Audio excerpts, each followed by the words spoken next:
Bom, a gente estava vendo o princípio de Pascal. Então vamos continuar lá.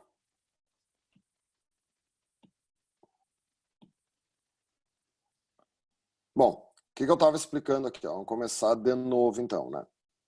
O princípio de Pascal, então vocês já viram todo aquele esquema ali, é para aumentar a força. Né? Por que ele aumenta a força? Justamente porque ele mantém a pressão. Então o que acontece aqui na prensa hidráulica? Tu tem uma força 1 sendo exercida no êmbolo de área 1. Esse êmbolo vai descer, vai deslocar essa quantidade de líquido aqui, essa quantidade de líquido vai ser empurrada para o outro lado, e esse êmbolo aqui vai subir com uma força 2. E ele tem aqui uma área 2. Quanto maior for a diferença entre as áreas, maior vai ser a diferença entre as forças. A pressão 1 é igual à pressão 2. Cuidado, né? Esse é o princípio. Eles adoram pedir isso, tá? No princípio de Pascal, tudo é diferente. Não, as pressões são iguais. E aí, como pressão é força sobre área, força 1 sobre área 1 igual a força 2 sobre área 2. Com isso aqui, tu consegue calcular a diferença de áreas ou a diferença de forças, depende do que ele perguntar, tá? Mas tem uma grandeza que é inversamente proporcional, né, gurizada? Imagina que esse êmbolo aqui, ó, ele desça toda essa altura aqui, ó. Ele desça, vamos chamar isso de altura 1.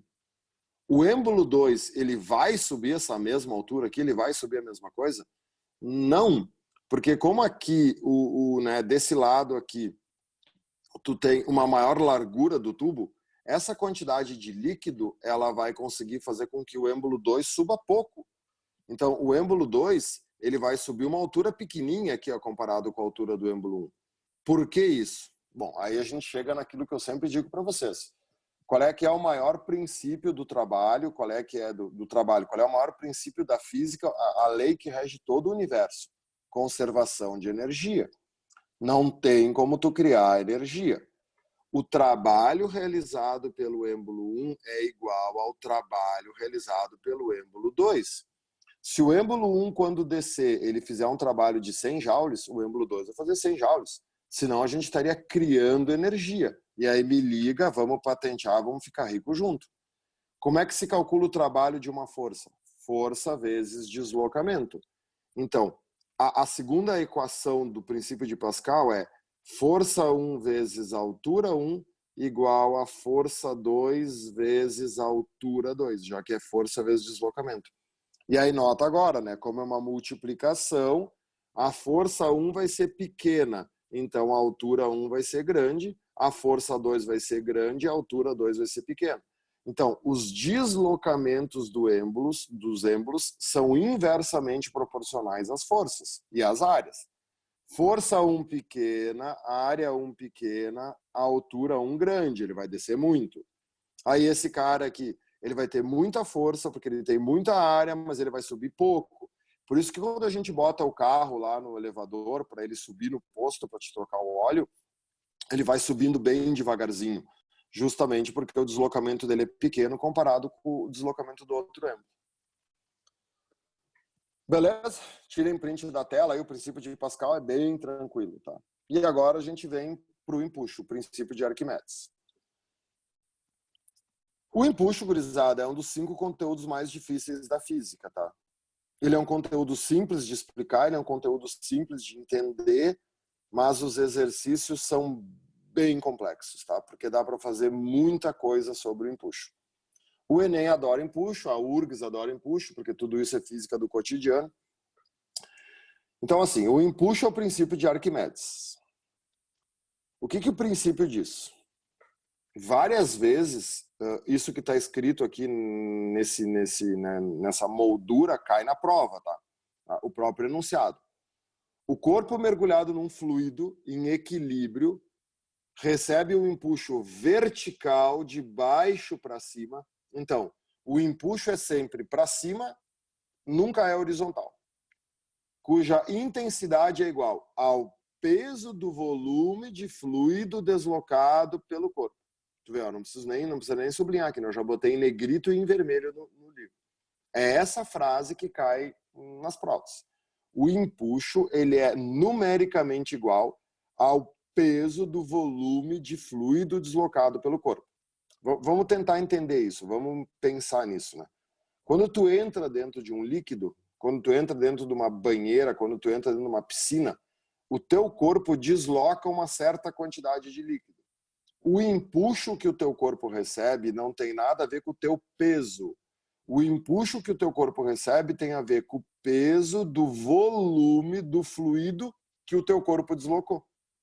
É isso que tem que entender do empuxo. Eu vou falar isso com vocês várias vezes, tá? Vai acostumando o teu cérebro com essa ideia. Por que o empuxo existe? Toda força dentro de um fluido é produzido por diferença de pressão, tá? O empuxo, ele é produzido pela diferença de pressão entre as faces do corpo. Olha a explicação para o empuxo, tá? Vocês estão vendo aqui um cubo dentro de um líquido. Pensa que é água, tá? O que a gente aprendeu? Existe pressão hidrostática em todos os lados desse cubo. Então, imaginem aqui no teto do cubo, no topo do cubo, ó. Existe uma pressão aqui, né? Imaginem aqui na lateral do cubo, ó. Tem uma pressão aqui, tem uma pressão aqui.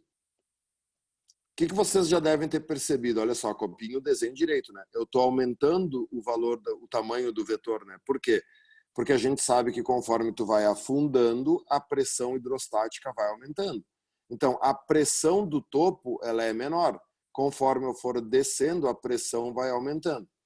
Como é que ficaria a pressão no fundo desse cubo? O fundo do cubo é a parte mais profunda. Então, aqui eu vou ter uma pressão maior do que no topo. O que acontece na lateral? Ó? Se eu pegar esse ponto aqui e botar ele para o outro lado, tu te lembra da lei de Stevin? 2 pontos no mesmo fluido, na mesma horizontal, tem a mesma pressão. Então, a pressão desse ponto e a pressão desse ponto são iguais. Então, raciocine.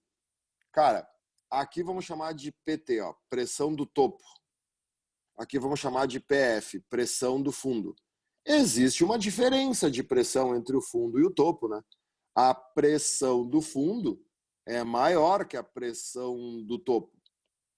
Mas não existe uma diferença... Opa, peraí que eu fiquei falando e escrevi errado. Mas não existe pressão do fundo é maior que a pressão do topo. Não existe uma diferença de pressão na lateral. A pressão desse ponto é igual à pressão desse ponto, a pressão desse ponto é igual à pressão desse ponto. A diferença de pressão só está na vertical. Diferença de pressão produz força.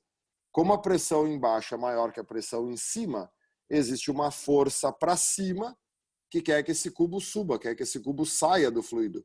Essa força para cima é o empuxo. Então, o empuxo ele é produzido pela diferença de pressão entre o fundo e o topo de um corpo. Isso acontece em qualquer fluido que tu tiver mergulhado. Como é que é a dedução da fórmula do empuxo? Tá vendo? O empuxo é o peso do volume de líquido deslocado. Ó. O empuxo é PVLD, peso do volume de líquido deslocado. Tá, mas como que essa fórmula vira essa fórmula aqui? Bom, dedução do peso. Então, pega aí no teu livro e copia. A gente tá cagueca de saber que peso é massa vezes aceleração da gravidade. O peso é uma força. Mas a gente viu, aula passada, que a densidade de um corpo é a massa sobre o volume. Se eu isolar a massa, o volume passa multiplicando. Então fica aqui massa é densidade vezes volume. Se eu pegar isso aqui e jogar na fórmula do peso, eu vou ter que peso é igual a densidade vezes volume vezes gravidade, né? Afinal de contas, densidade vezes volume é a massa. Então eu posso trocar massa vezes gravidade por densidade vezes volume. Beleza? Copia isso aí, bacana. Então olha só, o empuxo é o peso do volume de líquido deslocado. Como é que eu vou calcular o peso do volume de líquido deslocado? Eu teria que fazer a massa de líquido deslocado vezes a gravidade. Tá, mas a massa de líquido deslocado pode ser substituído por densidade vezes volume. Então, o empuxo é o μ do líquido vezes o volume de líquido deslocado vezes a gravidade. Vocês estão vendo aqui que eu troquei densidade por μ, né? A gente viu a aula passada que para um fluido, massa específica ou densidade absoluta são a mesma coisa. Mas essa fórmula tem várias maneiras de ser escrita, tá, pessoal? Cada professor, cada livro de física faz de um jeito. Pode até copiar ela assim, ó. Eu até prefiro trocar o μ por d, tá? E eu prefiro trocar o VLD, quer ver? Ó? Empuxo é a densidade do líquido vezes VI vezes G. Densidade do líquido já está bem claro, é a densidade do líquido. O que é o VI? VI é o volume imerso, tá vendo aqui, ó? Volume imerso. O volume imerso é sinônimo de volume de líquido deslocado. Cuidado que em português, né, gente, tem duas palavrinhas bem parecidas. Existe o imerso e existe o emerso com E, tá? Imerso é o que está dentro e emerso é o que está fora. Não te atrapalha. O empuxo, ele não se interessa pelo emerso, ele não se interessa pela quantidade do corpo que está fora do líquido. Ele se interessa só pelo imerso, só pelo que está dentro. Então, olha só, olhem como a fórmula é simples, tá? O problema é que a gente inventa, né, pessoal? Daí, né, sempre que tu inventa em física, vai dar merda. A densidade do líquido, sempre em quilogramas por metros cúbicos. Aqui nós vamos ter muita mudança de unidade. O volume imerso, sempre em metros cúbicos.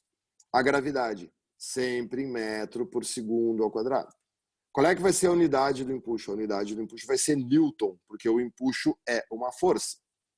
Então, olha para a fórmula, olha a beleza e a simplicidade dela. O empuxo depende da densidade do líquido, do volume imerso e da gravidade.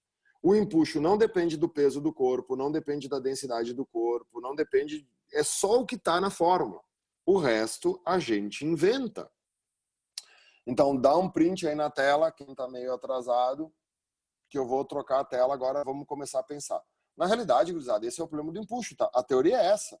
Tu já sabe, isso que está nessa folha aqui, nessa meia folha, é o que tu tem que saber. Com isso, tu resolve qualquer questão de empuxo. Só que os caras se puxam, né? Então, o que eu fiz aqui? Ó? Eu criei para vocês aqui, vou limpar, tá? Eu criei para vocês aqui uma folha com exemplos para a gente dar uma pensada. Então, olha só, é aqui que a festa começa, tá? Primeiro exemplo. Vocês têm um bloco de isopor, então isso aqui é um bloco de isopor e isso aqui é um bloco de ferro.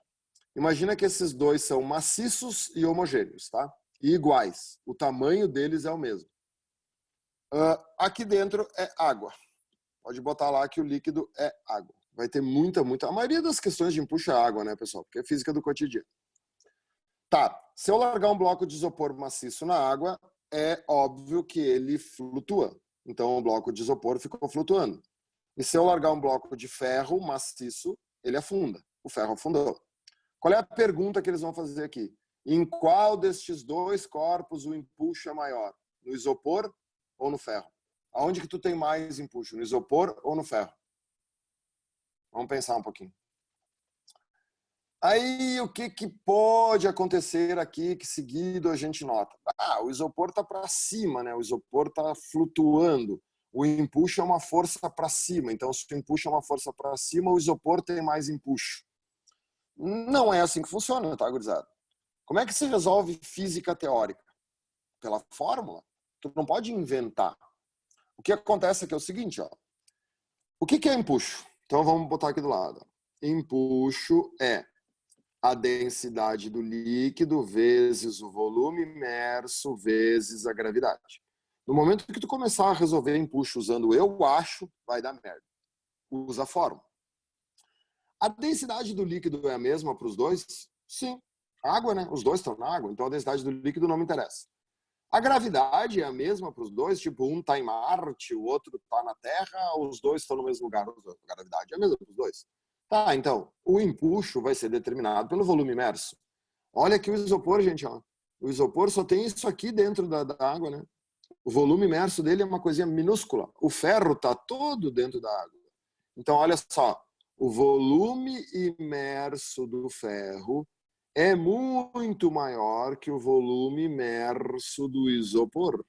Então, o empuxo que o ferro está recebendo é muito maior que o empuxo que o isopor está recebendo. Isso é resolver de maneira científica, isso é resolver usando fórmula. Ah, professor, mas e como é que o isopor está flutuando? Bom, aí o problema é outro. Aí olha o que vocês têm que pensar. Flutuar ou afundar não depende do empuxo. Flutuar ou afundar depende de uma relação que se estabelece entre o peso e o empuxo. Esse é o problema. Olha só. Cara, tu já pegou um bloco de ferro maciço na mão e um bloco de isopor na mão? É uma diferença de peso absurda. O ferro tem um empuxo grande? Sim, olha só. Esse aqui é o empuxo do ferro. E esse aqui é o empuxo do isopor. Tá vendo? O empuxo do ferro é muito maior que do isopor. Tá, mas o peso do ferro é assim, né? O ferro é pesado pra caramba e o peso do isopor é pequenucho. Pessoal, um bloco de isopor, por incrível que pareça, pesa menos que o faré. Uma coisa absurda. Então, assim, é claro que o isopor pesa muito pouco. Se ele pesa muito pouco, ele precisa de pouco empuxo para flutuar. Então, não é porque ele está flutuando que o empuxo é grande. Essa é a primeira lição. Por isso que tu tem que pensar na fórmula. Ah, prof, então quer dizer que o ferro afundou tendo muito empuxo? Sim, o ferro afundou tendo muito empuxo. Mas como ele tem muito peso, esse empuxo grande não foi o suficiente para ganhar do peso. Sacou? Então tem que ter cuidado com isso, tá? Depois eu vou mostrar mais coisas que a gente se engana. Geralmente a gente divide o empuxo em casos, tá? Fica mais fácil de explicar desse jeito aqui. Qual é que é o primeiro caso? O primeiro caso é quando o equilíbrio se estabelece com o corpo boiando. Olha as palavras que eu sublinhei. Equilíbrio. Então o que tu faz aí no teu livro? Desenha um isopor ali, ó. Desenha um corpo, não precisa ser isopor, pode ser até um pouquinho mais dentro. Um pouco dentro, um pouco fora. Um corpo boiando. Então imagina que tu tem lá, né, qualquer coisa que boie na água. Um pedaço de madeira, uma prancha de surf, um caiaque, um barco, um navio, qualquer coisa. O que eu pintei aqui? A quantidade do corpo que está dentro do líquido. Quais são as análises que a gente tem que fazer? Primeiro, todo corpo que boia, todo corpo que flutua, ele boia ou flutua por ser menos denso do que o fluido onde ele está. Então, a primeira conclusão é a densidade do corpo é menor que a densidade do líquido. Vai preenchendo os espaços do livro. Esse corpo só boia porque ele é menos denso que o líquido. Show? Show. Quais são as forças que atuam no corpo? Bom, o peso puxa para baixo e o empuxo puxa para cima. E agora vem uma das perguntas mais erradas pela gurizada. Se o corpo está flutuando, quem que é maior, o empuxo ou o peso? Não tem maior, né, pessoal? Porque é uma situação de equilíbrio. Numa situação de equilíbrio, a força resultante vale zero. A galera adora colocar, né? Quando o corpo flutua, o empuxo é maior que o peso. Se o empuxo fosse maior que o peso, ele estava subindo. Ele era um foguete, ele estava indo para cima. Vocês pegam um barco, um transatlântico lá, aqueles lá com 20 andares, 5.000 passageiros a bordo. Ele está parado? Ele tá numa situação de equilíbrio? Então, o peso e o empuxo são iguais. O empuxo e o peso são iguais. Claro, né, gente? Em módulo, cuidado com a URGS, né? Esses dois vetores nunca serão iguais, porque um é para cima e o outro é para baixo. Mas em módulo eles são iguais. Se o peso for 100 newtons, o empuxo vale 100 newtons. Como o empuxo e o peso são iguais em módulo, a gente cria duas fórmulas, que na realidade não são fórmulas, são comparações, que é isso que eles vão pedir.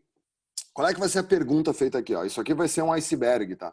Eles vão te dar a altura do iceberg ou o volume do iceberg. E eles vão pedir a quantidade do iceberg que está dentro da água ou a quantidade do iceberg que está fora da água. O que vocês viram antes, tá? Olha só. Empuxo. Não precisa copiar isso, tá? Senão o livro fica poluído. Não precisa copiar aqui, ó. O que é empuxo, tá? Só deixa eu botar aqui, ó. Densidade do líquido, volume imerso, gravidade. O que é o peso que a gente viu antes? O peso pode ser a densidade do corpo vezes o volume do corpo vezes a gravidade. Porque densidade vezes volume é massa. E aí, quando eu botar essas duas formas, uma de frente para a outra, eu posso cancelar as gravidades, né? E aí, olha só. A densidade do líquido vezes o volume imerso é igual à densidade do corpo vezes o volume do corpo. Com essa comparação, tu vai conseguir calcular qualquer coisa que ele te pedir. Tu vai conseguir calcular a quantidade do corpo que está dentro do líquido, a quantidade do corpo que está fora do líquido. E nessa comparação, dá para te substituir volume por altura, sem prejuízo da fórmula. Tá? Vai ficar densidade do líquido vezes a altura imersa igual a densidade do corpo vezes a altura do corpo. Tu pode trocar volume por altura, que não muda nada na fórmula, justamente porque a área da base é a mesma, tá? Então não tem estresse nenhum. Beleza? Então esse é o primeiro caso, é quando o equilíbrio se estabelece com o corpo boiando. Então qualquer coisa dá um print aí da tela, vou dar uma subida. O que é o segundo caso? Bom, o segundo caso, o corpo fica em equilíbrio em qualquer profundidade. Isso é um caso muito especial. Para isso acontecer, para o corpo ficar em equilíbrio em qualquer profundidade, tu vai colocar o corpo no meio aqui, né? Ele não tocou no fundo e nem tá boiando. Para isso acontecer, tu tem que achar um corpo que tenha exatamente a mesma densidade do líquido. A densidade do corpo tem que ser igual à densidade do líquido. Quais são as forças que vão atuar aqui? Bom, o peso puxa para baixo, o empuxo puxa para cima. Novamente é uma situação de equilíbrio. Numa situação de equilíbrio, o peso é igual ao empuxo. Claro, em módulo de novo. Né? Tá, prof, e aí, o que mais que eu tenho que saber? Bom, daí olha só. Esse corpo ele não está um pouco dentro, um pouco fora, ele está todo dentro. Né? Como ele está todo dentro, o volume do corpo é exatamente igual ao volume imerso. Então, o que acontece aqui? Não tem diferença, não tem nada para calcular. É só tu saber no segundo caso que é tudo igual. Tu tem empuxo igual a peso, densidade igual, né? E volume igual, então não muda nada. Então, o segundo caso ele cai muito pouco em prova. Ele cai muito pouco porque não tem o que calcular. Agora, o terceiro caso, sim, né? Os casos que mais caem são o primeiro e o terceiro. Os casos para fazer asterix aí é o primeiro e o terceiro. Para quem está entendendo, o terceiro caso só pode ser quando o corpo afunda. Então, o corpo afunda e, claro, ele vai parar de afundar quando ele bater no fundo, não tem como ele ultrapassar o fundo. Por que o corpo afundou? Bom, primeira conclusão, a densidade do corpo é maior que a densidade do líquido, por isso que ele afundou. Neste caso agora, eu não posso dizer que o peso e o empuxo são iguais em módulo. É a primeira vez que isso vai acontecer. Por quê? Porque ele só para quando ele bate no fundo, e quando o fundo bater nele, o fundo exerce uma força nele. Então, nesse caso, o peso vai ser maior que o empuxo. Nota que eu não estou dizendo que o empuxo é pequeno. Você lembra aquele caso antes lá do ferro, né? Não é porque o corpo afunda que ele tem pouco empuxo. Te acostuma a pensar o contrário. Ele afunda porque ele tem muito peso e não porque ele tem pouco empuxo. O que surge aqui então? Surge uma coisa chamada PA. PA vai ser peso menos empuxo. O que é o PA? PA é uma força que a gente chama de peso aparente. O peso aparente é o peso que todos os corpos aparentam ter dentro do fluido. Dentro do fluido, aparentemente, o corpo fica mais leve. Mas não é que o corpo ficou mais leve, né? É que tem uma força te ajudando a segurar o peso, que é o empuxo. Então é isso aí, gurizada, tá vendo? São casos do empuxo. O primeiro caso ele flutua, o segundo caso ele está no meio, o terceiro caso ele afunda. Observa que no primeiro e no segundo caso, o peso e o empuxo são iguais em módulo, tá vendo? Prof, por que não apareceu o peso aparente no primeiro e no segundo caso? Cara, porque no primeiro e no segundo caso, o peso aparente vale zero, né? Porque se em módulo eles são iguais, na hora que tu substitui peso menos empuxo dá zero. Então, o peso aparente ele só aparece no terceiro caso. Aí nota o seguinte, ó. Primeiro caso, o peso e o empuxo são iguais em módulo. Segundo caso, o peso e o empuxo são iguais em módulo. No terceiro caso, o peso é maior que o empuxo. Tá, e não pode ter um caso contrário? Não pode ter um caso que o empuxo seja maior que o peso? Claro que pode. Tudo pode, né? Então, olha só. Tanto é que eu deixei separado aqui para vocês. Obes. Vou limpar. O que acontece neste caso aqui? Quem gosta muito disso aqui é a Federal de Santa Catarina, a UFSC. Imagina que vocês pegaram um corpo que boia, então isso aqui é um corpo que flutua. É um pedaço de madeira, um pedaço de isopor, e tu amarrou ele no fundo do recipiente, no fundo de uma piscina. O que esse cara quer? Esse cara quer subir, né, mano? Se tu cortar essa corda aqui, o corpo vai flutuar. Então, quais são as forças que estão agindo agora? A corda está puxando o corpo para baixo, né? Se não fosse a corda, ele flutuaria. Como é que é o nome da força na corda mesmo? Tensão. O peso continua puxando para baixo. Só que agora nós temos um empuxo muito grande para cima, porque o corpo quer muito subir. Então, o que acontece agora? Eles vão te pedir assim, ó, calcule a tensão na corda. Tá, então quem que vai ser a tensão na corda?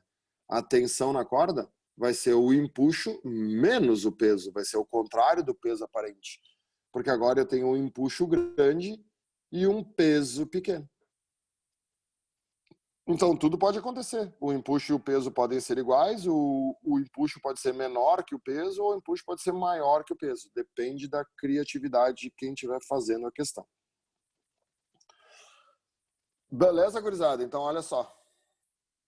Tem um monte de questões aqui para vocês fazerem, né?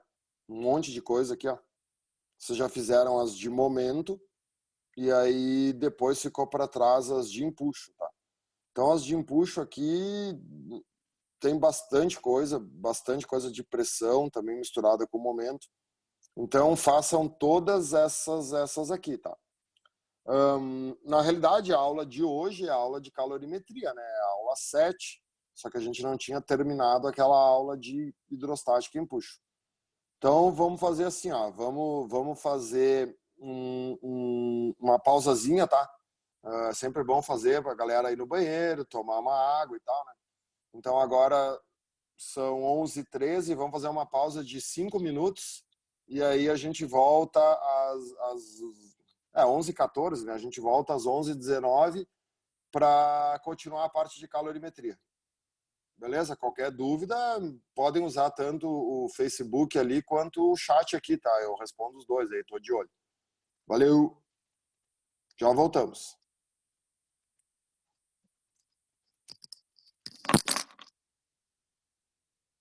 Aqui. Bom, a aula 7 é calorimetria. Então, assim, olha só. Agora a gente tem uma mudança radical do que a gente estava fazendo, tá? Até agora a gente estava em mecânica. Agora a gente está indo para física térmica, que é uma guinada de 90 graus. Tem gente que acha mais fácil, tem gente que acha mais difícil. Depende, tá? Eu gosto de calorimetria. Mas não é fácil, não. Nada em física é fácil, né? A calorimetria estuda as trocas de calor entre os corpos. O que é calor? Aqui vai ter muita pergunta. Calor é energia em trânsito devido à diferença de temperatura entre os corpos. O conceito de calor, ele gera muita confusão porque a gente fala errado. A gente diz, eu estou com calor. Tu não pode estar com calor, porque o calor não é teu para te ter ele. Um sistema isolado não pode possuir calor. Um sistema isolado não tem como ele ter calor, ele não tem calor. O calor necessita da existência de, no mínimo, 2 sistemas. Grava na cabeça, calor é uma coisa que se perde ou que se ganha. Olha o que eu botei aqui, ó. Quando um corpo recebe calor, este não fica armazenado no corpo como calor. Tá vendo? Ele não fica, não existe o corpo com calor. Eu tenho calor. Tu não tem. Porque o calor fica armazenado na forma de energia térmica, cinética, ou na forma de energia de agregação das moléculas, que é a potencial. Isso se chama energia interna. Já vai botando aí na tua mente porque depois a gente vai ver termodinâmica. A energia interna é representada pela letra U, tá? A energia interna de um corpo é sempre a energia cinética mais a energia potencial. A cinética é a temperatura e a potencial é o estado de agregação das moléculas. É aquilo que tu vê lá em química, né? Nos sólidos as moléculas estão bem juntas, no líquido mais ou menos, no gás elas estão bem dispersas. Portanto, um corpo ao receber, ceder calor, pode sofrer variação na sua temperatura e ou mudança no seu estado físico. Aqui que está o truque da calorimetria. Quando um corpo recebe calor ou perde calor, duas coisas podem acontecer. Ou ele muda de temperatura, ou ele muda o estado físico. Como que se transmite o calor? Como o calor ele vai de corpo para corpo, o calor tem que ser transmitido. Então, existem 3 maneiras de transmitir calor: por condução, por convecção ou por irradiação. Isso aqui é relativamente simples, mas aparece bastante em provas. A condução, o nome já diz, né? A condução é de molécula para molécula. Grava que a condução é de molécula para molécula. Qual é que é o truque da condução? Necessita contato entre os corpos. Isso é barbada, né, pessoal? Tu dá a mão para uma pessoa, para cumprimentar a pessoa. Aqui nesses tempos de coronavírus não pode mais. Tu sempre vai sentir a mão da pessoa ou mais quente ou mais fria do que a tua. O que está acontecendo? Uma condução. Tu pega uma barra de ferro, aqui no desenho, né? Tu pega uma barra de ferro e tu bota numa vela, né? A vela vai esquentar o ferro por condução, porque está em contato, e a barra de ferro vai esquentar a tua mão também por condução, porque tu está em contato com ela. Sempre que tu encostar 2 corpos a temperaturas diferentes, eles vão trocar calor.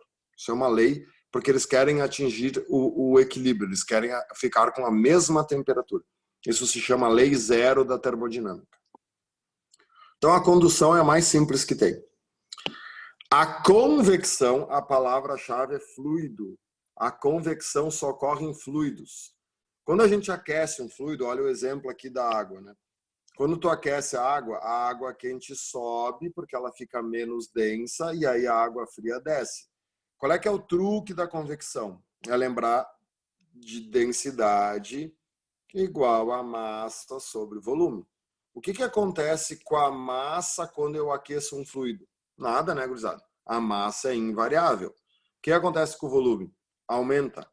E aí, quando o volume aumenta, porque tu tá dilatando o fluido, quando o volume aumenta, a densidade diminui.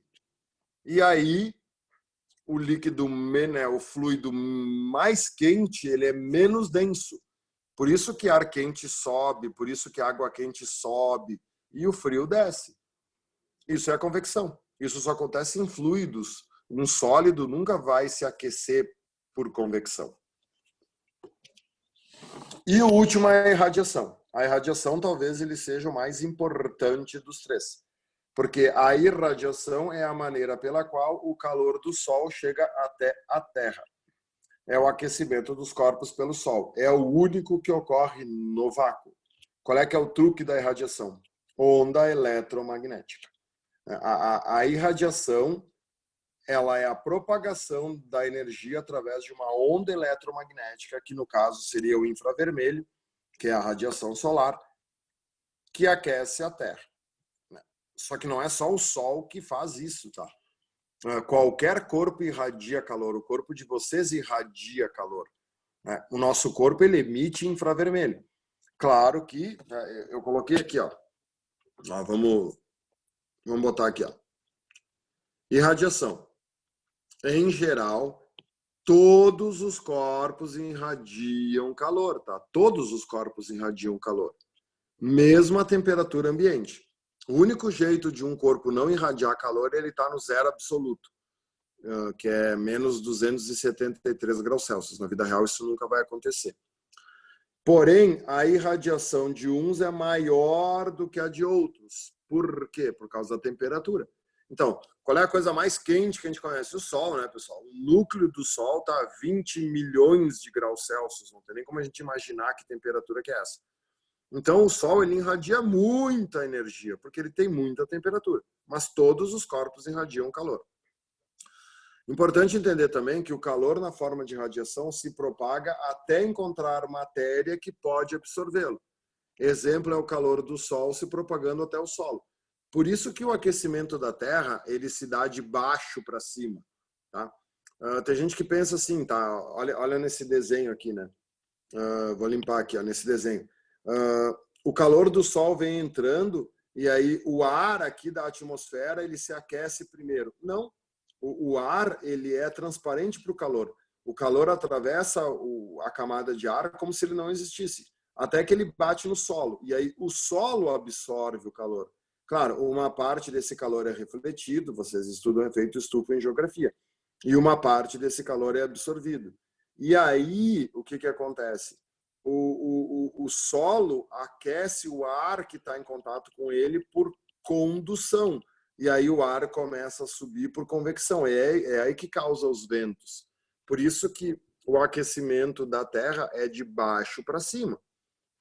Porque primeiro tu aquece o solo e depois o solo é que aquece o ar. Então cuidem com essas coisinhas. A garrafa térmica. A garrafa térmica ela aparece com uma certa frequência também. Por quê? Porque é um isolante térmico. Aqui, na hora de fazer as questões, vão aparecer bastante, tá, essa observação. Então, é bom tu escrever ali, ó. Garrafa térmica, ela é chamada de calorímetro. Sempre que uma questão disser, tá? Considere que os corpos estão dentro de um calorímetro. Aqui é um R, tá? Calorímetro. Que é a mesma coisa que isolante.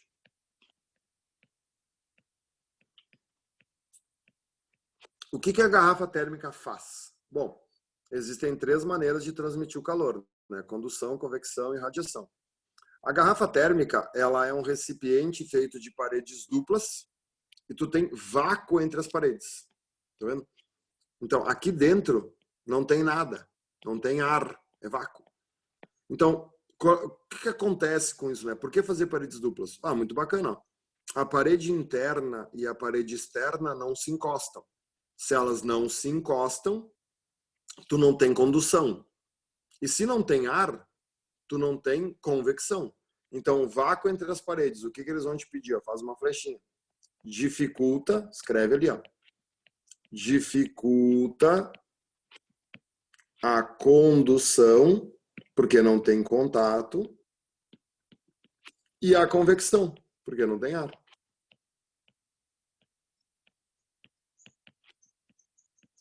Tá, mas tem um outro jeito do calor escapar, né? Sim, claro, por irradiação, né? Imagina aqui, ó, botei cafezinho quente ou botei água quente do chimarrão, tá? Vai sair, né, a água quente, o café quente, eles transmitem ondas de calor, transmitem infravermelho? Sim. Como que tu faz para dificultar a saída desse infravermelho? Paredes espelhadas. Por isso que se vocês olharem dentro da garrafa térmica, o interior dela é espelhado. Imagina o infravermelho saindo daqui, ó. Ele vai bater no espelho, claro, uma parte atravessa, tá? Não existe espelho perfeito. Mas grande parte desse infravermelho vai ser refletido de volta. E aí esse infravermelho vai bater aqui, vai batendo aqui, vai batendo aqui. O que tu cria? Tu cria uma prisão para o infravermelho. Então, qual é a função do espelho? Por que a garrafa é espelhada? Para dificultar a irradiação. Então, bota ali. Dificulta a irradiação. Então, a garrafa térmica, irradiação. A garrafa térmica, ela acaba sendo um isolante. Claro, ela não é perfeita, porque tem a tampa, né? A maior perda é a tampa, né? Uma hora tu vai ter que abrir. E aí, quando tu abre, o ar quente que está dentro sai e é substituído por ar frio, então não adianta, sempre vai ter perda. Se existisse uma garrafa térmica perfeita, tu botaria lá café quente e o café ficaria quente por toda a eternidade, coisa que não tem como, sempre tu vai ter perda. Não existe vácuo perfeito, não existe espelho perfeito, mas ela é um isolante térmico, tá? A função dela é não deixar nem o calor entrar, nem o calor sair, é dificultar as trocas de calor. Beleza? Qualquer dúvida, mandem aí no chat, tá? Qualquer coisa, pergunta aí que tamo junto. Vou limpar, vira a página.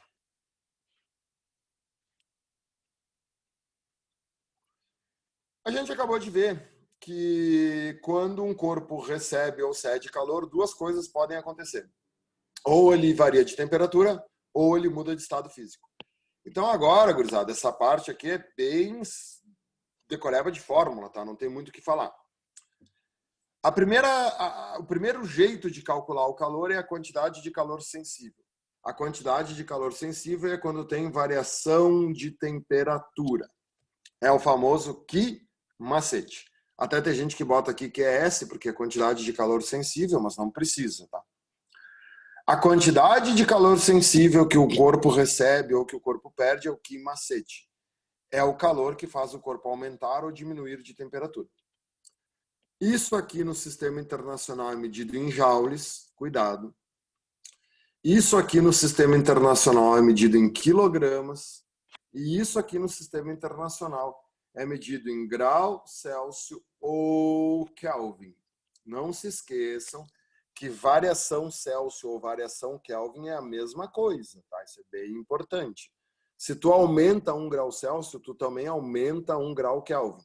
Cuidado, eu não estou dizendo que 1 grau Celsius é a mesma coisa que 1 grau Kelvin, tá? Não é. Mas a variação de 1 Celsius é igual à variação de 1 Kelvin. É bom saber isso, ó. A variação de 1 grau Celsius equivale à variação de 1 Kelvin. Por isso que nessas equações aqui, tanto faz vocês usarem Celsius ou Kelvin, porque é variação. E o ideal aqui, tá? Até aqui tem um erro no meu livro, tá? T minúsculo é tempo, né? Coloquem T maiúsculo de temperatura aqui. Saiu um erro quando foi feito esse arquivo aqui, tá? Delta T seria variação de tempo, né? Delta T maiúsculo é variação de temperatura. Claro que tem gente que usa T minúsculo para temperatura, mas o certo é T maiúsculo, tá? O que é o Czinho? Bom, o drama dessa fórmula é o Czinho. O Czinho é o calor específico. O calor específico é a constante, é onde vão estar todas as perguntas teóricas. É a quantidade de calor para variar 1 grau Celsius a temperatura de 1 grama de massa. É uma característica da substância. Olha que eu botei substância em vermelho. Depende da temperatura do corpo. Exemplo, Czinho da água líquida, 1 caloria por grama grau Celsius. Isso aqui todo mundo sabe mais ou menos de cor, né? Se você tiver 1 grama de água e você quiser que essa 1 grama de água varie 1 grau Celsius, basta dar para ela 1 caloria. Só que notem que isso não está no SI, tá? Calorimetria tem uma gigantesca confusão com trocas de unidades. 1 caloria por grama grau Celsius, ó, 1 caloria vale 4,2 joules. É bom saber isso. Então, eu já teria que substituir 1 caloria por 4,2 joules. Só que no sistema internacional, eu também teria que substituir a grama pelo quilograma. E 1 quilograma são 1.000 gramas. Então, na URGS e no Enem, vocês vão ver assim, ó, 4.200 joules por quilograma grau Celsius. Tá? É a mesma unidade, só que é a mesma grandeza, só que em unidades diferentes. Desculpe. Aqui eu coloquei um monte de grandezas para vocês, né? Um monte de substâncias. Ó, água, gelo, cobre, ferro, carne de galinha, carne de vaca, peixe, presunto. Para que serve tudo isso? Por que eu coloquei tudo isso?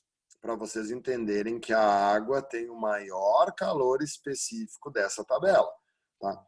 A água tem um altíssimo calor específico. O que isso quer dizer? Que é difícil esquentar ou esfriar a água. É difícil fazer a água variar de temperatura. Por isso que a água é o regulador de temperatura do meio ambiente, tá? Pode escrever aí num canto, ó. A água regula a temperatura do meio ambiente. Por que a Terra é um planeta que tem bastante vida? Um dos motivos é que a amplitude térmica da Terra é pequena, é baixa, justamente porque a água regula a temperatura do ambiente. Tá? Nós temos muita água no planeta. Calor é uma grandeza escalar, então o sinal é muito importante. Tá vendo aqui? O calor recebido é sinal positivo e o calor cedido ou perdido, o sinal é negativo. Claro que isso vai aparecer depois de maneira espontânea na fórmula, por causa do ΔT. Mas já é bom entender que quando tu recebe calor, esse calor é positivo, e quando tu perde calor, esse calor é negativo. Vamos adiante. Quantidade de calor latente. Bom, a quantidade de calor latente é aquele calor que muda o estado, que muda a fase. Então, deixa eu limpar tudo ali. Então, a quantidade de calor latente produz mudança de fase, mudança de estado. É o famoso que moleza. Ah, professor, eu aprendi que mole. Ah, beleza. Que mole, fica tranquilo. Eu não gosto muito do que mole, né? Uma coisa mole é estranho, né? Eu prefiro o que macete e o que moleza. Mas se tu te acostumou com o que mole, beleza. Cuidado, que aqui é bem comum confundir a quantidade de calor latente com o calor latente, tá? Observa nessa forma que isso aqui, ó, é a quantidade de calor latente medido em joules. E o L é o calor latente. O L é uma constante, é uma grandeza física que depende da quantidade de energia que a substância precisa para mudar de estado. Então, o L é o calor latente. O QL é a quantidade de calor latente. A massa sempre em quilogramas no SI. Então, como L, como calor latente, depende da mudança de fase, aqui a gente tem que se lembrar da quarta série, né? Onde não era nem prof, era tia. Então, o que nós temos aqui? O estado sólido, o estado líquido, o estado gasoso, que não é a mesma coisa que vapor, né? Vocês estudam em química que gás e vapor são coisas diferentes. Vamos botar aqui o estado gasoso para não se estressar. Não vai cair isso em física, tá? Do sólido para o líquido, como é que é o nome? Fusão. Sempre que o gelo vira água, ele se fundiu. Cuidado para não se atrapalhar com a palavra. Fundiu. Quando que o líquido vira gás? Quando que o líquido vira vapor? Quando ocorre uma vaporização. Então, o nome aqui é vaporização. Quando o gás vira líquido, é uma liquefação. Só que a liquefação tem um sinônimo. Liquefação é a mesma coisa que condensação. Então, é liquefação ou condensação. Tu escolhe qual que tu quer achar mais bacana. E quando o líquido vira sólido, é uma solidificação. Existe, né, a passagem do estado líquido para o estado gasoso ou do gasoso para o líquido direto. Isso se chama sublimação. Isso a gente não estuda em física, tá? Isso aqui são uma exceção, somente alguns materiais fazem, isso que não nos interessa. O que interessa para mim agora? Tem que entender o seguinte, ó. Qual é o L de fusão da água? Tá? Não precisa decorar isso aqui, mas é bom entender para saber um pouquinho de valores. O L de fusão da água é 80 calorias por grama. Se tu tiver 1 grama de gelo e tu quiser que ele vire água, tu tem que dar 80 calorias para cada grama. Tá, e qual é que é o L de solidificação da água? Tá vendo aqui, ó? A fusão e a solidificação, uma é o contrário da outra, né? Cara, é o mesmo valor, só que negativo. Porque na fusão, tu tem que dar calor. E na solidificação, tu tem que tirar calor, tu tem que retirar calor.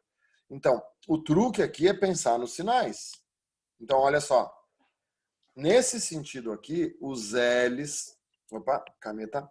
Nesse sentido aqui, os L's são positivos. No sentido oposto, o L é negativo. É tu que vai ter que mudar o sinal, tá? A questão não vai te dizer.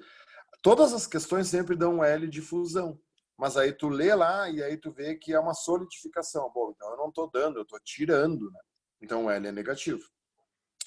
Só para ter uma ideia, tá? Qual é que é o L de vaporização da água? O L de vapor. Completa ali, ó. Vaporização. O L de vaporização da água é 540 calorias por grama. Tá vendo? É diferente. É muito mais difícil tu vaporizar do que tu fundir. É fácil fazer o gelo virar água, mas é difícil fazer a água virar vapor. Olha quanto tempo tu tem que deixar a água lá numa panela fervendo para a água inteira sumir, né? Cuidado, não se engana, né? É fácil a água começar a ferver. Ah, em 15 minutos a água da panela começou a ferver, tá? Mas e quanto tempo tu vai ter que deixar ligado o fogão para toda aquela água da panela evaporar, para toda aquela água da panela vaporizar? Vai demorar um tempão. Então, cuidado com isso. Continuando, importante ali, ó. Química misturada com física, né? Isso é confusão, tá? Para substâncias puras, e em física a gente só vai estudar as puras, a gente não vai estudar misturas, a temperatura permanece constante durante a mudança de fase. Qual é que é o truque da calorimetria que eu sei que você sabe, mas não custa nada lembrar? Pergunta: qual é o estado físico da água a 0 graus Celsius? Ah, não sei, professor. Existe água líquida a 0 graus Celsius e existe gelo a 0 graus Celsius. Exatamente. O que a química costuma dizer? A 0 graus Celsius a água é sólida e líquida. Aí tem gente que acha que é as duas coisas. Não, é uma coisa ou outra, tá? Só que eu não tenho como saber se vai ser gelo ou se vai ser água. 0 Celsius e 100 Celsius se chamam temperaturas de transição. Existe água líquida a 0 e existe gelo sólido a 0. Então, quando a água muda de estado, a temperatura permanece constante. Se vocês pegarem gelo a 0 graus Celsius e derem energia para o gelo, ele vai virar água a 0 graus Celsius. A água muda de estado, mas a temperatura permanece a mesma. Depois que todo o gelo virou água, se tu continuar dando calor, bom, aí a temperatura começa a aumentar. Como é que funciona a influência da pressão? Isso é outra coisa que tem que cuidar. Tem a fusão e tem a vaporização. Eu vou começar pela vaporização, que é o mais fácil. Para todas as substâncias, o aumento de pressão acarreta um aumento na temperatura de ebulição. O que é fácil de pensar aqui? Ó? Panela de pressão. Tem muita pergunta sobre a panela de pressão. Ah, hoje de meio-dia tua mãe aí, teu pai tá fazendo feijão. Tá, estão usando a panela de pressão. Qual é a função da panela de pressão? Cara, tu aumenta a pressão dentro da panela. Aumentando a pressão, a água não ferve a 100, ela ferve a 120, a 130. Então o feijão fica pronto mais rápido. Se tu deixar o feijão numa panela normal, aberta, demora 1h30 para ficar pronto. Se tu botar na panela de pressão, demora meia hora, porque tu tá aumentando a temperatura, tu tá aumentando o ponto de ebulição por causa que tu tá aumentando a pressão. Só que a fusão é bem mais complicada, tá? Por causa que a água é doida. Para entender a fusão, tu tem que dividir em 2 grupos. Qual é que é o primeiro grupo? O normal, tá? Substâncias que se dilatam na fusão, maioria das substâncias. Aumento de pressão, aumenta a pressão, aumenta a temperatura de fusão. Então, para substâncias comuns, normais, quanto mais pressão, mais alta é a temperatura de fusão. Só que a água, ela é doida, né? Claro que tem o bismuto, ferro, antimônio, mas a pergunta vai ser sempre feita da água, né? A água, ela é anômala, tanto é que a gente vai ver depois as anomalias da água. Na água, o aumento de pressão implica uma redução na temperatura de fusão. Atenção! Quanto mais pressão tu fizer na água, mais difícil é para ela virar gelo. Eu gosto de fazer vocês lembrarem assim, quer ver? Ó? No fundo do oceano, olha só, escreve aí, ó. No fundo do oceano, no fundo do oceano, existe água líquida? Existe H2O no estado líquido a menos 100 graus Celsius. Ah, professor, mas a água não congela a 0? Sim, ela congela a 0 sob pressão de uma atmosfera. No fundo do oceano, o que a gente acabou de estudar? A pressão hidrostática. A pressão é tão grande que existe água a menos 100 graus Celsius, porque o aumento de pressão faz o ponto de fusão baixar. Quanto mais pressão tu fizer na água, mais difícil é para ela virar gelo. Então, cuidem com essas perguntas, tá? Beleza? Vira a página.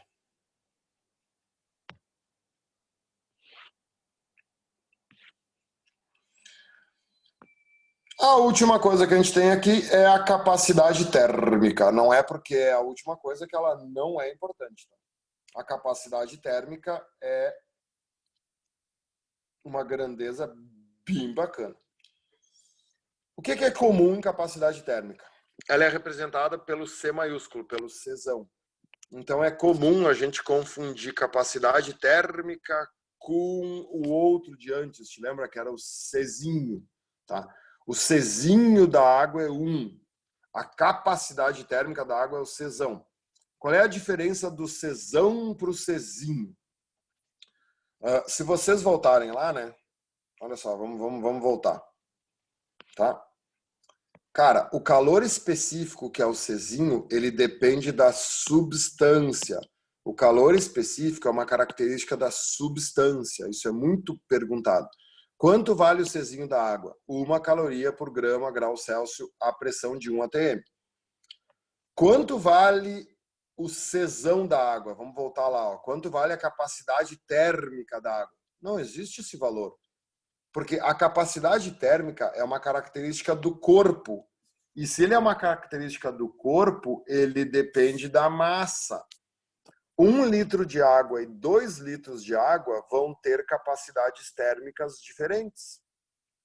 A capacidade térmica, ó, a quantidade de calor é medida em joules e a variação de temperatura é grau Celsius ou Kelvin. Então, a capacidade térmica é joule sobre grau Celsius. Como essa quantidade de calor aqui, ó, é uma quantidade de calor sensível, porque é aquela que varia a temperatura, como a fórmula da quantidade de calor é mc ΔT, eu posso cancelar o ΔT de cima com o ΔT de baixo. E aí sobra essa segunda fórmula aqui, que é mais importante que a primeira. Tá vendo?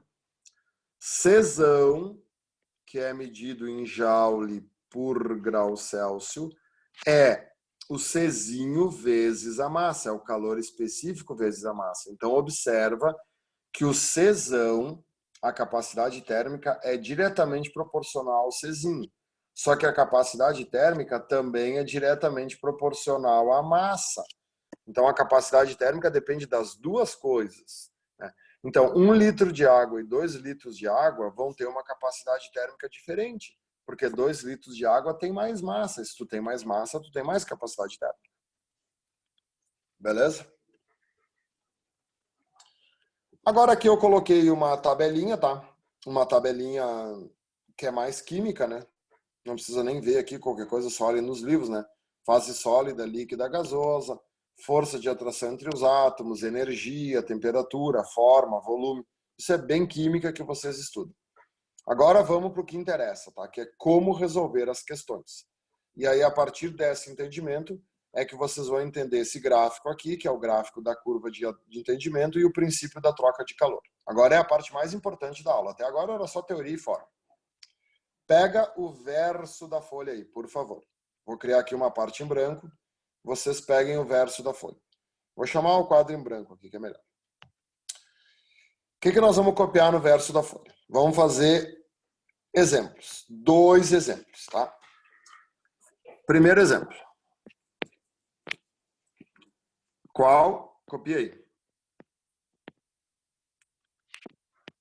Qual quantidade de calor? Qual quantidade de calor devemos fornecer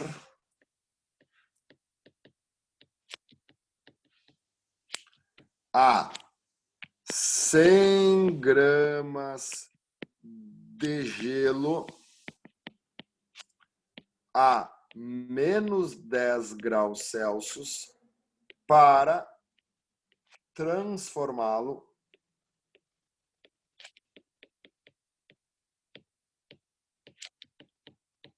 em água a 20 graus Celsius. Então, isso aqui, gurizada, é um exemplo clássico, tá? Tu quer fazer o gelo virar água. Esse exercício ele é fundamental, porque a partir desse exercício é que a gente vai fazer todas, né, as configurações de como resolver a calorimetria. Qual é a coisa mais importante a meter na cacholeta? Em física, tu não pode mudar as duas coisas ao mesmo tempo. Que duas coisas? Ou tu muda a temperatura, ou tu muda o estado. Então, olha só. Vamos pensar juntos, tá? Qual é a substância inicial que eu tenho? Eu tenho gelo a menos 10 graus Celsius, certo?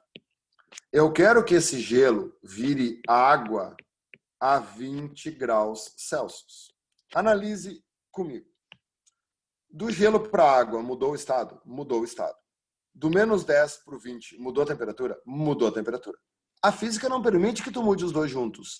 Então, esse exercício ele vai ser resolvido por passos. Esse exercício aqui vão ter 3 passos. O maior que pode ter vai ter 5 passos. Depois eu explico. Então, como é que vão ser os passos? Então, olha só. Te organiza. Tu tem gelo a menos 10 graus Celsius. Tu pega o gelo que está a menos 10 graus Celsius e tu transforma ele em gelo a zero. Por que isso, Matana? Porque desse jeito, tá vendo? Tu não tá mudando o estado, tu só tá mudando a temperatura. E isso pode fazer. Aí agora eu tenho gelo a zero. O gelo a zero, zero é a temperatura de transição, zero é a temperatura que o gelo vira água. Então, o gelo a zero vai se transformar em água a zero. E aí o último passo vai ser a água a zero virando água a 20 graus Celsius. Então, são 3 passos. Qual é o primeiro passo aqui? Qual é o primeiro passo? Esse aqui, né? O gelo a menos 10 virou gelo a zero. Tem mudança de temperatura? Tem. Então, isso é um quimacete. É uma quantidade de calor sensível. Qual é a massa que eu estou trabalhando? Eu estou trabalhando com uma massa de 100 gramas. Qual é o Czinho do gelo? Bom, aqui a questão daria para ti, tá? Se tu olhar lá na tabela, o Czinho do gelo é a metade da água, é 0,5. Notem que aqui eu não estou trabalhando no SI, né?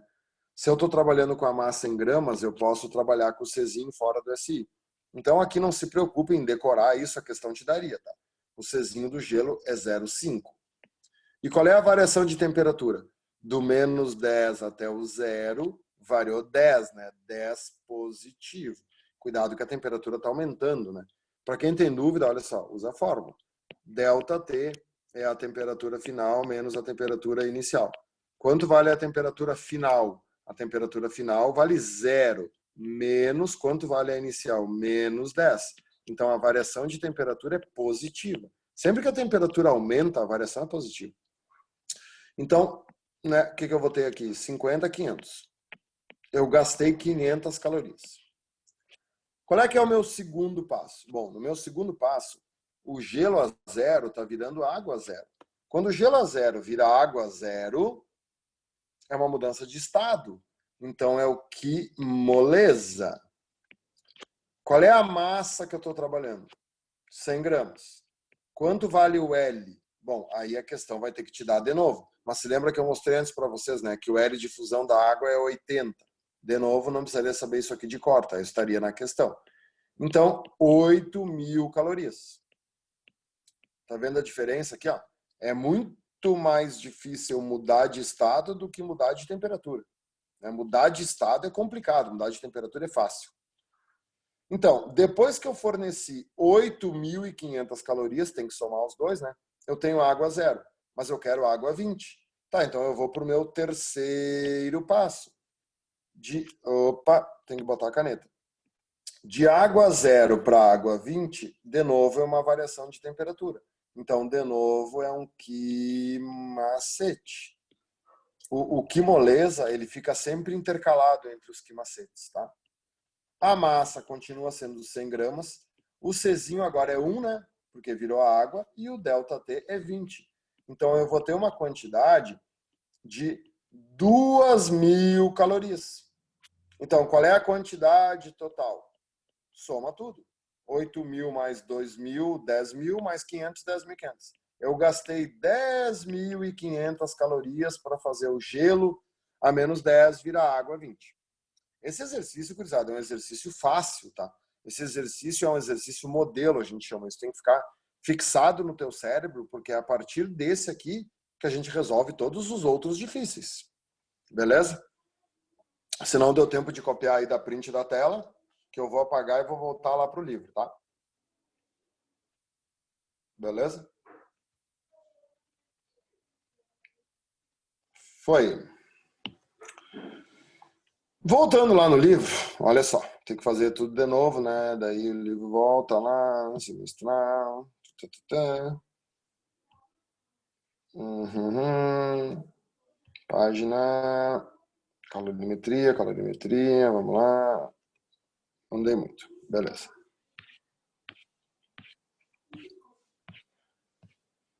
Aqui, ó. A partir daquele exercício que vocês acabaram de ver, fica muito fácil de entender esse gráfico, que é o gráfico da curva de aquecimento. Esse gráfico é um gráfico que aparece bastante em prova, tá? O que esse gráfico mostra? Olha só. Tu tem uma substância qualquer que ela começa no estado sólido. Quando a gente vai analisar um gráfico, olha os eixos. O eixo Y é a temperatura. O eixo X é a quantidade de calor. Então aqui nós temos, pode ser grau Celsius, e aqui nós temos, pode ser calorias, ou joules, tanto faz. Tá vendo? O que está acontecendo aqui nas diagonais, ó, nessa diagonal? Ó? Cara, vamos lá, né? Eu tô dando calor aqui, tá vendo? O eixo X está variando e a temperatura está aumentando. Então, o que é isso aqui? Isso aqui é uma quantidade de calor sensível. O que está acontecendo aqui na horizontal? Cara, na horizontal, olha só, eu estou dando energia, né? Tá vendo? Eu estou tendo uma variação aqui no eixo X, mas a temperatura não está mudando. Então, isso aqui só pode ser uma mudança de estado. Então, isso aqui é uma quantidade de calor latente. Então, o que tem que saber? Velho, as diagonais sempre vão ser quantidades sensíveis e as horizontais sempre vão ser quantidades latentes. Então, tu tá no estado sólido, depois tu fez uma fusão, depois tu vai estar no estado líquido, depois tu fez uma vaporização e depois tu virou vapor. Esse é um gráfico completo. Você lembra daquilo que eu falei que o maior problema que poderia existir são 5 passos? Então, olha aqui, ó. Primeiro passo, segundo passo, terceiro passo, quarto passo, quinto passo. Então, o truque desses gráficos é sempre entender que as diagonais, tu tem variação de temperatura. E as horizontais é uma mudança de estado. Então, não tem muito estresse, tá? Isso vai aparecer, tem várias questões aí no tema com isso. E a última coisa para acabar nossa maravilhosa aula de hoje é o princípio da troca de calor. Aqui é que a festa começa, tá? Aqui que estão as questões difíceis, aqui que a porca torce o rabo, aqui que dá choradeira. E como sempre em física, né, é fácil. A explicação é simples. Vou limpar. Velho, sempre que tu misturar 2, 3, 4 corpos a temperaturas diferentes, eles vão atingir o equilíbrio térmico. Isso se chama lei zero da termodinâmica. Corpos misturados, eles querem atingir o equilíbrio térmico, eles querem ficar na mesma temperatura.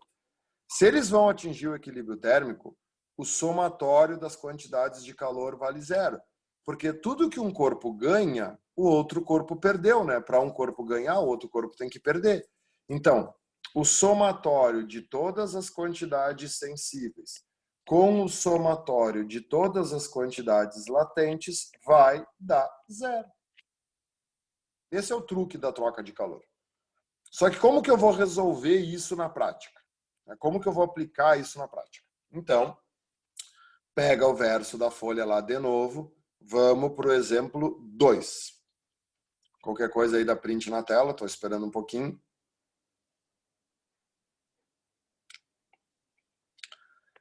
Verso da folha, exemplo 2. Que não vou precisar chamar o quadro branco aqui, tá? Vou deixar aqui, não vai atrapalhar, tá? Olha só. Aí não preciso tirar o livro daqui para depois ter que achar a página de novo. O que vai ser o exemplo 2? O exemplo 2, diferente do exemplo 1, agora vai ser uma mistura. Então, bota lá. Exemplo 2. Eu vou fazer assim, tá? Eu vou editar, tá? Escreve aí. Tá, vou escrever. Mistura-se 100 gramas de gelo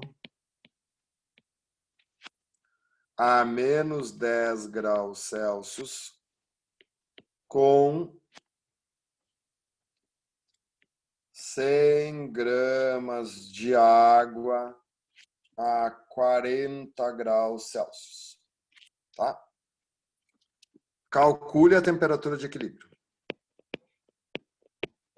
Calcule a TE. O que é TE? Temperatura de equilíbrio. Certo? Por que esse exercício vai ser difícil, tá? Esse exercício vai ser difícil porque eu estou misturando gelo a menos 10 com água a 40. Eu estou misturando duas substâncias que estão em estados físicos diferentes, né? Então, eu quero que tu entenda esse pepino. Esse exercício aqui é o mais difícil que pode aparecer. Isso aparece na UPF, aparece na URGS, tá? O que é um exercício mais simples, tá? O que fica mais fácil? Então, dá um espaço aí, vamos deixar um espaço em branco para esse aqui e vamos fazer um exemplo 3. Eu quis te mostrar primeiro o problema, tá? O que é o exemplo 3, tá? O que é uma coisa fácil de equilíbrio térmico? Que cai, tá? Isso aqui cai, ó. Exemplo 3. Então dá um espaço ali e bota no final da folha, ó. Mistura-se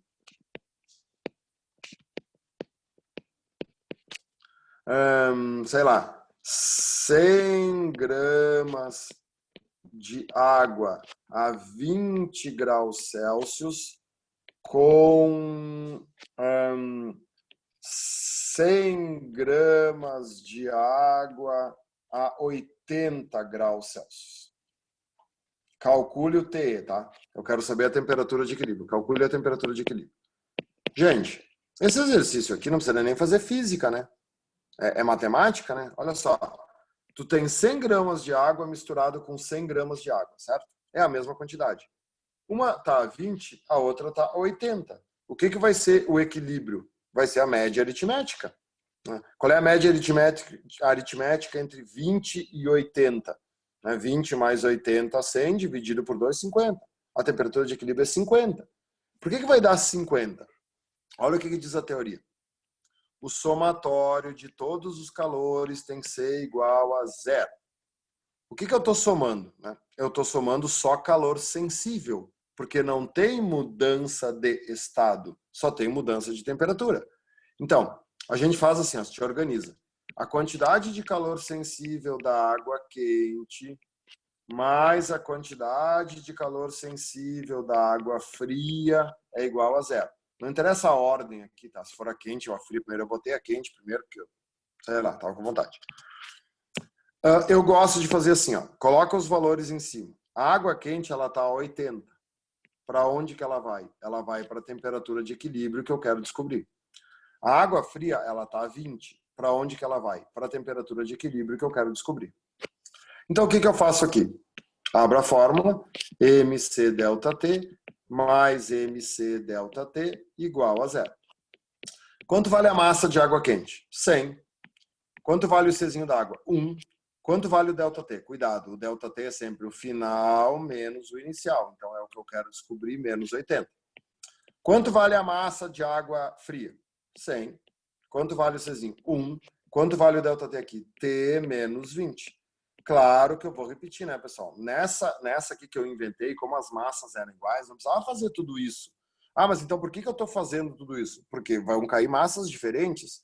Vai ser 100 gramas de água 20 com 80 gramas de água 80. E aí, como é que tu vai fazer? Tu tem que saber fazer assim. Ou poderia usar matemática média ponderada. Mas eu prefiro que vocês saibam fazer por física, até porque o de cima, que a gente vai voltar lá depois, não tem como tu fazer se tu não souber. Tá, então olha só, cálculo, né?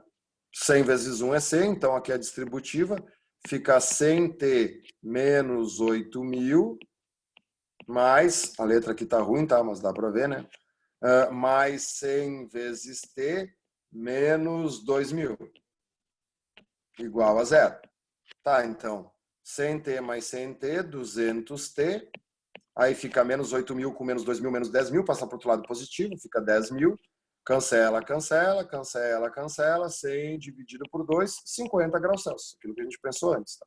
Então, desse jeito aqui, tu consegue fazer com qualquer substância e com qualquer massa, desde que não tenha mudança de estado.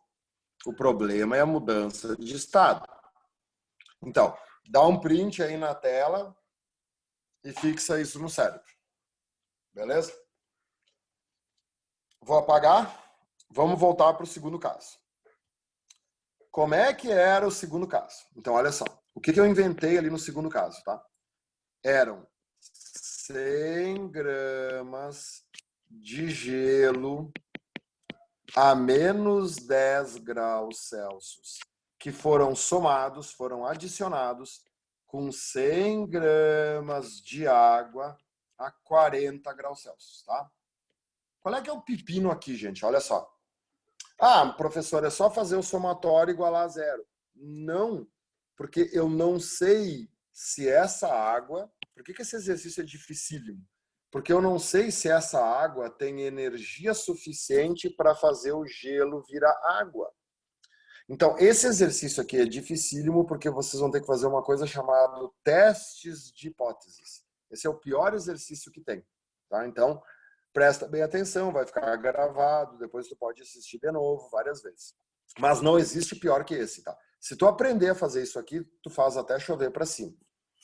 Então, como é que se faz isso? Esquece o negócio do somatório por enquanto. Agora, tu vai fazer o seguinte, olha só. O gelo está a menos 10. Por isso que eu falei para vocês que aqueles passos do exercício 1 tu tem que saber de cor. Senão tu demora muito para fazer. O gelo está a menos 10. Qual é que é o primeiro passo? É um que macete, né? O gelo que está a menos 10, ele tem que virar gelo a zero. Eu escolhi os mesmos valores do primeiro exemplo, para vocês já se acostumarem.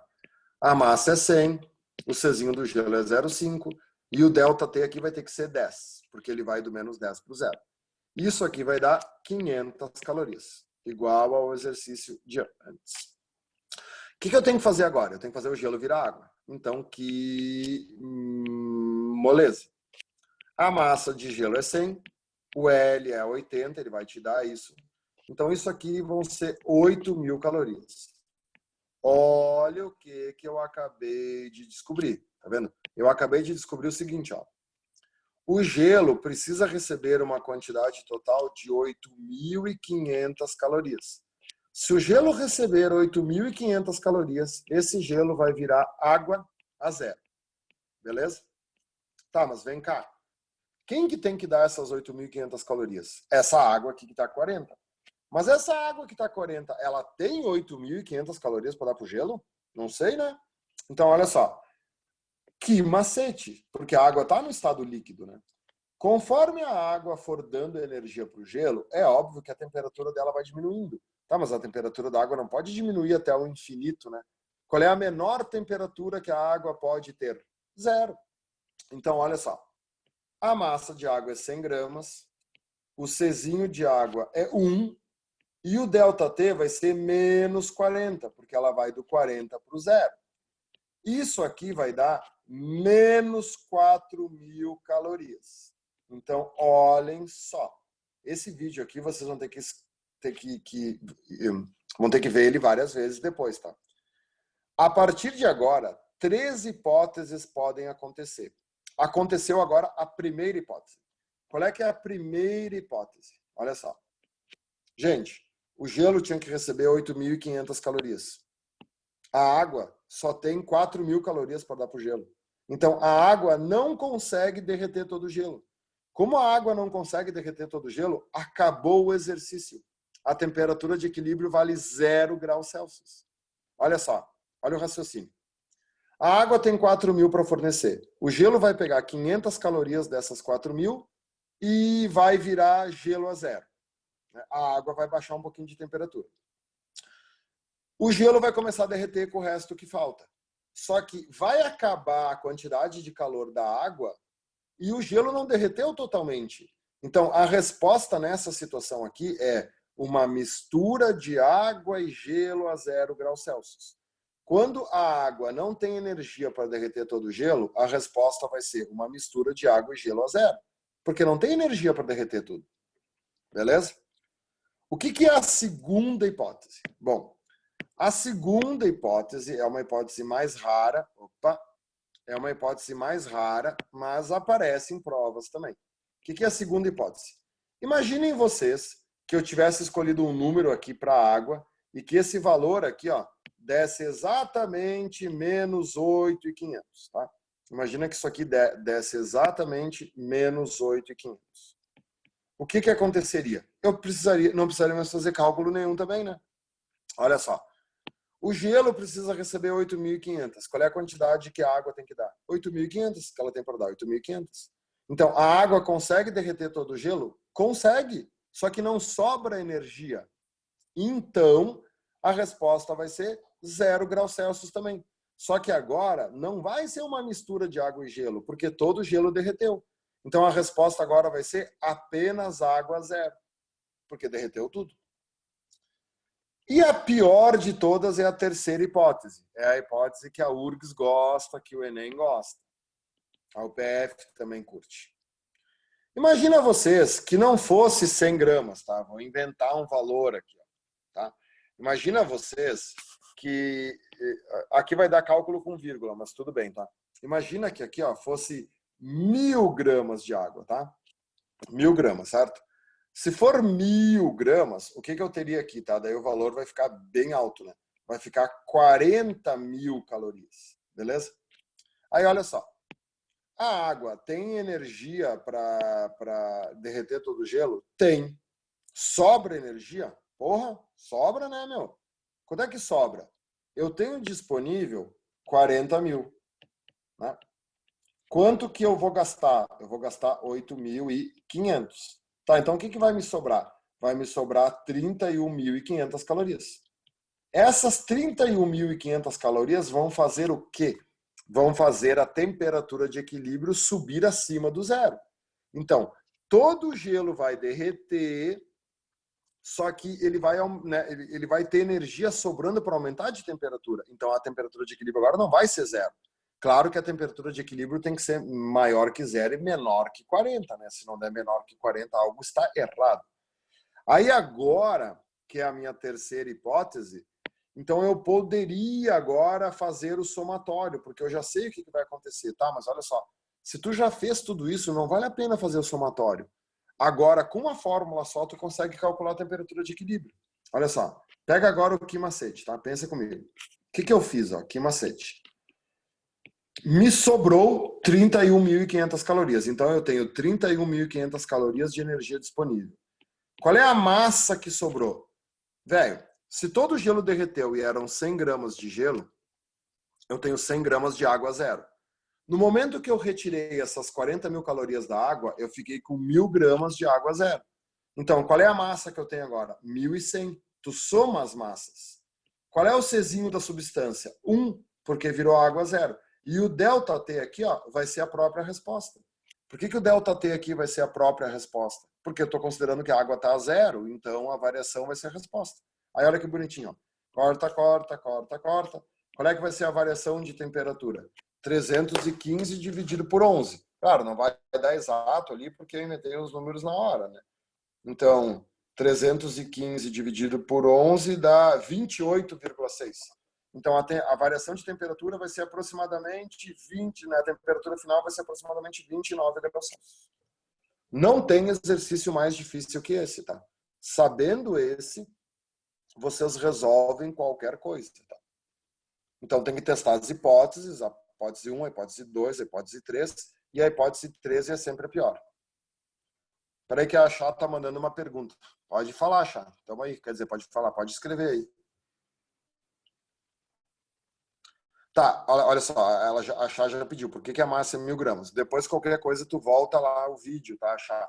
A massa é 1.000 gramas porque eu inventei, tá? Eu quis fazer a hipótese 3. Tá? Daí, na hipótese 3, eu preciso de muita energia aqui, ó. Então, eu aumentei a massa para poder fazer a hipótese 3, tá? Mas no original era 100 gramas de gelo e 100 gramas de água. Beleza? Isso, precisa de muita água quente para poder derreter o gelo, porque é difícil derreter o gelo. Esse é o raciocínio mesmo. Isso aí mesmo. Beleza. Qualquer dúvida, pode mandar aí, tá, gurizada? Sem estresse. E a última coisa para acabar, pessoal, é essa questão aqui, né, que eu deixei em branco aqui, ó. Essa aqui também é uma questão de equilíbrio térmico, que daí a gente já dá um treininho e aí acabou. Imagino que vocês estejam cansados, né? Não é fácil, mas é que nem a aula de verdade, né? Também não é fácil. E que agora ficou aqui em cima. Espera aí. Sai fora. Muito bem. Voltem ali, por exemplo, então, volta no livro. Ó. Um calorímetro de capacidade térmica 150 calorias por grau Celsius contém 300 gramas de água a temperatura de 30. Ao se acrescentar 300 gramas de água a temperatura de 0, o equilíbrio térmico do sistema ocorrerá na temperatura D. Por que eu inventei esse exercício aqui, tá? Para vocês treinarem uma outra coisa que aparece de vez em quando. O calorímetro não tem uma capacidade térmica desprezível, tá vendo? O calorímetro tem uma capacidade térmica de 150, quer dizer, esse calorímetro não é um calorímetro ideal. Se ele fosse um calorímetro ideal, um calorímetro perfeito, a capacidade térmica seria 0. Tá, e como que eu vou resolver isso então? Então, olha só. Agora eu estou misturando 300 gramas de água 30 com 300 gramas de água 0. Como é a mesma quantidade, é só fazer média aritmética. Se aqui é 30 e aqui é 0, então a resposta é 15. Não, porque o calorímetro ele tem uma capacidade térmica considerável. Então, o calorímetro ele vai roubar energia do sistema. Então, essa questão é uma mistura de 3 substâncias. O calorímetro, a água quente e a água fria. Eu não posso desprezar o calorímetro. Quando uma questão falar para vocês, considere que o calorímetro é ideal, bom, aí tu despreza o calorímetro. Então, como é que vai ser a solução aqui? Ó? O somatório de todos os calores vale 0, é equilíbrio térmico, né? Eu só preciso fazer aquele teste das hipóteses, Chay, quando tiver mudança de estado. Se não tem mudança de estado, se é tudo a mesma substância, tu soma tudo, tá? Então, olha só. A quantidade de calor sensível do calorímetro mais a quantidade de calor sensível da água quente, mais a quantidade de calor sensível da água fria é igual a 0. Te organiza. Organização é a melhor coisa que tem. Qual é a temperatura inicial do calorímetro? Aqui que está o truque. Ó. A temperatura do calorímetro é sempre o que está dentro dele. O que tem dentro dele? Tem água a temperatura de 30. Depois que tu vai acrescentar a água a temperatura de 0. Então, o calorímetro está na mesma temperatura da água. Então, a temperatura do calorímetro é 30 e ele vai parar na temperatura de equilíbrio. A água quente está a 30 e ela vai parar na temperatura de equilíbrio. A água fria está a 0 e ela vai parar na temperatura de equilíbrio. Agora acabou a física. Então, MC delta T mais MC delta T mais MC delta T igual a 0. Só que olha o problema agora. Qual é a massa do calorímetro? Não sei. Eu não tenho a massa do calorímetro. Quanto vale o Czinho do calorímetro? Não sei. A única coisa que ele me deu do calorímetro é a capacidade térmica. Mas então te acostuma com isso, tá? Que isso vai aparecer seguido também. Olha só. Capacidade térmica é o Czão, te lembra? O Czão é a quantidade de calor pela variação de temperatura. Ou o Czão pode ser a massa vezes o Czinho. Então, é muito comum a gente substituir massa vezes Czinho por Czão. Então, se a capacidade térmica do calorímetro é 150, eu já coloco 150 no lugar da massa vezes o Czinho. Qual é a variação de temperatura do calorímetro? T menos 30. Qual é a massa de água quente? 300. Qual é o Czinho da água? 1. Qual é a variação de temperatura dela? É T menos 30 também. Qual é a massa de água fria? 300. Qual é o Czinho? 1. E qual é a variação de temperatura dela? T menos 0. Agora sim, agora virou matemática. Tudo isso igual a 0. Então, eu vou ter 150T menos 150, 15 vezes 3, 45. Então, mais 2 zeros, 4.500. Mais 300T menos 300 vezes 30, 9.000. Mais 300T igual a 0. Então, 300T mais 300T, 600T, mais 150T, 750T. Então, vou botar aqui para cima. Então, vai ficar 750T igual a menos 4.500 com menos 9.000 vai dar menos 13.500, passa para o outro lado positivo, 13.500. Corta o zero, a minha temperatura de equilíbrio é 1.350 dividido por 75, que dá 18. A minha temperatura de equilíbrio é 18 graus Celsius. Tá vendo? Se o calorímetro fosse desprezível, a temperatura de equilíbrio seria 15. Por que deu 18? Porque o calorímetro não é desprezível, porque o calorímetro está na jogada. Esse também é uma questão dificilzinha, tá, pessoal? Sabendo essas três aí que eu mostrei para vocês, vocês resolvem todas ali do livro, tá? Não vai ter coisa mais difícil que isso. Obrigado, gurizada. Espero que vocês tenham gostado. Foi bastante coisa. Essa aula eu vou deixar gravado, tá? Eu boto para vocês o link ali no grupo do WhatsApp. Mas tá tudo certo, tá tudo beleza. Eu vou botar essa aula dentro dos exercícios resolvidos ali, tá? Os primeiros vídeos que vão aparecer lá no YouTube, na minha lista dos exercícios resolvidos, vai ser essa aula aí. Qualquer dúvida, mandem o WhatsApp, peçam plantão. Eu estou dando bastante plantão virtual, tá? A galera pede por WhatsApp, não estou entendendo uma questão, eu já faço o plantão na hora, fiquem à vontade. Tá bom? Se cuidem, bom estudo, bom almoço, tamo junto. Qualquer coisa, me mandem um WhatsApp, vamos embora. Obrigado pela atenção aí, um beijo para todo mundo.